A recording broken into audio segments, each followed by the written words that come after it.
ये question matrix का है, एडिशन और सब्ट्रैक्शन ऑफ मैट्रिक्स कर रहा है। इसमें find the value of x for the following matrix, ये दोनों मैट्रिक्स दिया हुआ उसके लिए, and right the properties of transpose of A matrix. ठीक, तो हम पहला क्वेश्चन को देख रहे हैं। यहाँ पर दो मैट्रिक्स का सब्ट्रैक्शन है, घटाव है।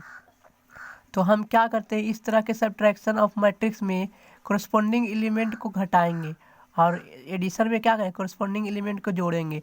जैसे कि पहला क्वेश्चन में दिया हुआ है कि एक्स है पहला एलिमेंट A11, और दूसरा मैट्रिक्स में क्या दिया हुआ है, A11 एलिमेंट बाई दिया हुआ है।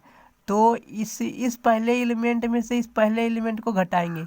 इसी प्रकार इस कोरस्पोंडिंग एलिमेंट दूसरे वाला जो है पहला रो और दूसरा कॉलम का, इसमें से घटाएंगे किसको, इसको एलिमेंट को, कोरस्पोंडिंग एलिमेंट को। इसी तरह इसमें से इसको घटाएंगे और इसमें से इसको घटाएंगे। उसके बाद दोनों तरफ जो इक्वालिटी लगा हुआ है उसको कोरस्पोंडिंग एलिमेंट को बराबर करके सोल्व करेंगे। तो हम पहला क्वेश्चन को सोल्व कर रहे हैं। ठीक, जब पहला क्वेश्चन को क्या आएगा, एक्स में से घटाएंगे बाई को तो क्या आएगा, एक्स माइनस बाई। ठीक, एक्स माइनस बाई आएगा। फिर 4 में से 4 को घटाएंगे तो क्या आएगा, 0 आएगा। इसी प्रकार 1 में जब 2 को घटाएंगे तो क्या आएगा, -1 आएगा।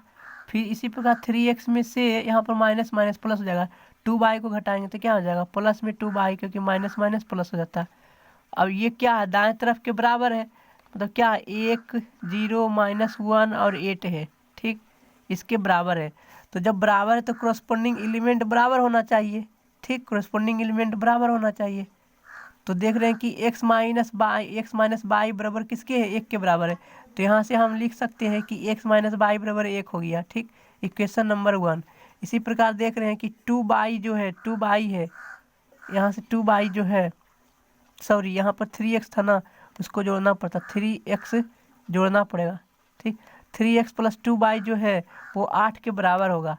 3x प्लस 2y जो 8 के बराबर होगा। ये दो इक्वेशन मेरे पास आ गया। तो इस दो इक्वेशन आ गया तो इससे हम एक्स और वाई का वैल्यू निकाल सकते हैं सोल्व करके। तो क्या करते हैं, इस समीकरण 1 को, इक्वेशन 1 को 2 से मल्टीप्लाई कर देंगे, क्योंकि इसको कोफिशिएंट को 2 ले आएंगे तो जोड़ने पर कट जाएगा।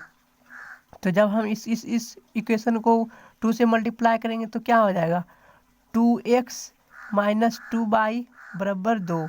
ठीक, अब हम इस तीसरा इक्वेशन और दूसरा इक्वेशन को जोड़ रहे हैं तो कितना होगा, ये दोनों तो कैंसिल हो जाएगा।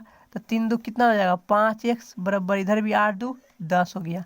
ठीक, तो यहाँ से हम x का वैल्यू क्या निकालेंगे, 5 दूनी 10। ठीक, अब इस x का वैल्यू को हम किसी भी इक्वेशन में पुट कर सकते हैं, या तो इस इक्वेशन में या तो इस इक्वेशन में। तो पुट करते हैं इस पहले वाले इक्वेशन में। तो क्या है, x माइनस बाई बराबर 1 है, तो x का वैल्यू 2 रख देते हैं, माइनस बाई बराबर क्या हो जाएगा 1। तो यहाँ से बाई का वैल्यू क्या आ जाएगा, इधर माइनस हो जाएगा प्लस जाएगा, तो 2 में से 1 घट जाएगा, 2 में से 1 घट, तो बाई बराबर क्या होगा, 1 आ गया। ठीक, बाई बराबर क्या आ गया, 1 आ गया, मतलब बाई बराबर 1 और x बराबर 2। ये आंसर हो गया पहला क्वेश्चन का। अब दूसरा क्वेश्चन का सोल्व कर रहे हैं।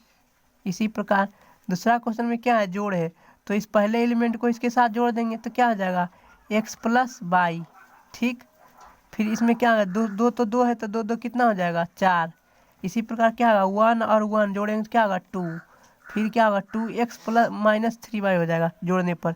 तो क्या होगा, 2x माइनस 3y। ये बराबर है, किसके बराबर है, 2 4 माइनस 2, 2 4 2 माइनस 1 बराबर है।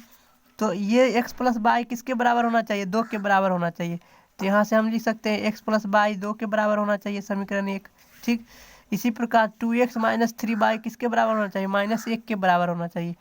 2x माइनस 3y किसके बराबर होना चाहिए, -1y।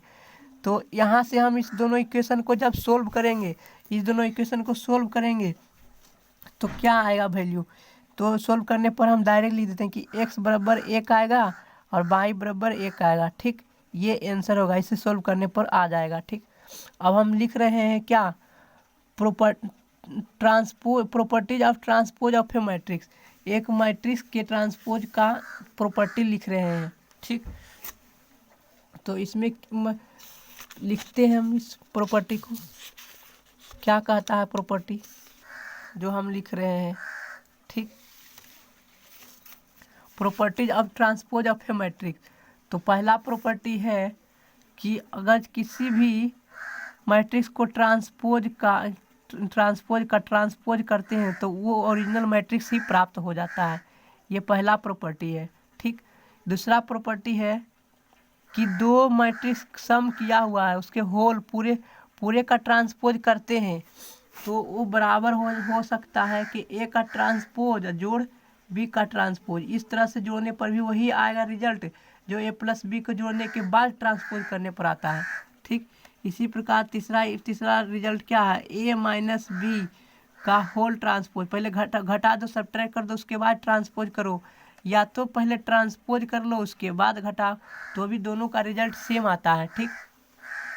चौथा प्रॉपर्टी है कि के टाइम्स अगर जो कोई मल्टीप्लाई किया हुआ है ट्रांसपोज में तो उसमें उसका ट्रांसपोज करेंगे तो हम ऐसे भी कह सकते हैं कि पहले इस के को बाहर में कॉमन ले लो, उसके बाद ट्रांसपोज ए के ट्रांसपोज से मल्टीप्लाई कर दो।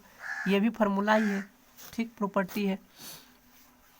अब क्या है, अगला फार्मूला है, पांचवा फार्मूला है कि अगर जो दो मैट्रिक्स मल्टीप्लाई में है उसके बाद उसका ट्रांसपोज करना है तो वो तो ऐसे कर सकते हैं, मतलब कि बी का ट्रांसपोज कर देते हैं, उसके बाद ए का ट्रांसपोज करके दोनों को मल्टीप्लाई कर देंगे तो सेम रिजल्ट आएगा, उसका भी वही रिजल्ट आएगा जो इसका रिजल्ट आएगा।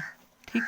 अब हम क्या करेंगे, अब अगर जो तीन मैट्रिक्स मल्टीप्लिकेशन में हो, जब तीन मैट्रिक्स मल्टीप्लिकेशन में हो ए बी सी और उसका ट्रांसपोज करना हो तो क्या होता है, सी का ट्रांसपोज बी का ट्रांसपोज इंटू ए का ट्रांसपोज। रिवर्स कर सकते हैं, माने कि इधर से इधर मल्टीप्लाई करते हैं, सी का उसका बी का रिवर्स में चलते हैं। ठीक, ये हो गया। अब कह रहा है कि एक प्रॉपर्टी है कि जो ऑल मेन डायगोनल एलिमेंट्स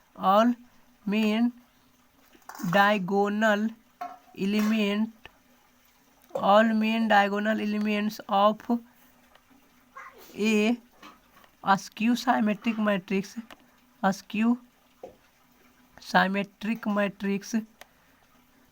क्या होता है, आर जीरो। सब एलिमेंट क्या होता है, जीरो, डायगोनल वाला एलिमेंट जो स्क्यू साइमेट्रिक मैट्रिक्स होता है, स्क्यू साइमेट्रिक मैट्रिक्स जो होता है उसका सारा एलिमेंट जीरो होता है। फिर प्रॉपर्टी है कि every square matrix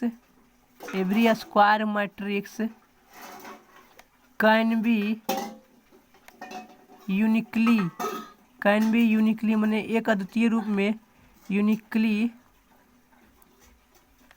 expressed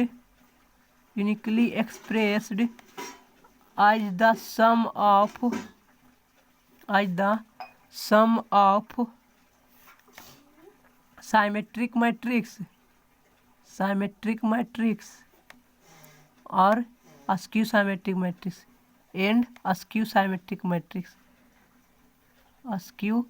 symmetric matrix दो, एक साइमेट्रिक मैट्रिक्स और एक स्क्यू साइमेट्रिक मैट्रिक्स के रूप में जोड़ करके लिख सकते हैं।